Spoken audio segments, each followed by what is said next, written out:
What are the different ways of increasing production on the same piece of land? इस question का core idea ये है कि land area बदल नहीं रहा तो आउटपुट कैसे बढ़े। बेसिकली 2 लेवर्स होते हैं, एक सेम साल में ज्यादा क्रॉप्स लेना और दूसरा हर क्रॉप से ज्यादा यील्ड निकलना। अब इन दोनों के प्रैक्टिकल तरीके देखते हैं। पहला तरीका होता है मल्टीपल क्रॉपिंग, मतलब एक ही खेत में एक साल के अंदर 2 या 3 क्रॉप्स ले लेना। ये प्रोडक्शन बढ़ाता है क्योंकि लैंड ज्यादा टाइम एम्प्टी नहीं रहता और सनलाइट, वाटर, लेबर का बेटर यूज होता है। इसी से रिलेटेड एक और आइडिया है इंटरक्रॉपिंग या मिक्स्ड क्रॉपिंग। इसमें एक ही सीजन में 2 क्रॉप साथ साथ उगते हैं। फायदा ये होता है कि न्यूट्रिएंट्स और स्पेस का एफिशिएंट यूज होता है और अगर एक क्रॉप फेल हो जाए तो दूसरा सपोर्ट दे देता है। अब दूसरा मेजर लेवर है क्रॉप से ज्यादा यील्ड।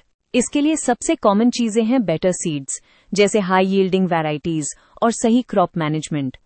बेटर सीड्स इसलिए हेल्प करते हैं क्योंकि उनका जेनेटिक पोटेंशियल ज्यादा होता है, तो सेम लैंड से आउटपुट नेचुरली इंक्रीज होता है। फिर आता है सॉइल फर्टिलिटी और न्यूट्रिशन मैनेजमेंट।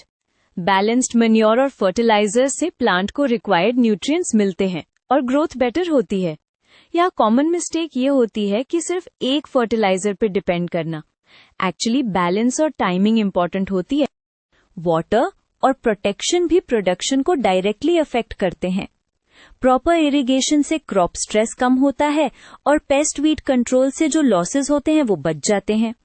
मतलब आउटपुट बढ़ाने का मतलब सिर्फ ग्रो करना नहीं, लॉसेस को रिड्यूस करना भी है। फाइनली टेक्नोलॉजी और प्रैक्टिसेस जैसे क्रॉप रोटेशन, मैकेनाइजेशन और मॉडर्न मेथड्स जैसे प्रोटेक्टेड कल्टीवेशन जहां मुमकिन हो। क्रॉप रोटेशन से सॉइल की हेल्थ बेटर रहती है और डिजीज साइकिल ब्रेक होता है, इसलिए लॉन्ग टर्म में सेम लैंड से स्टेबल और हायर प्रोडक्शन मिलती है।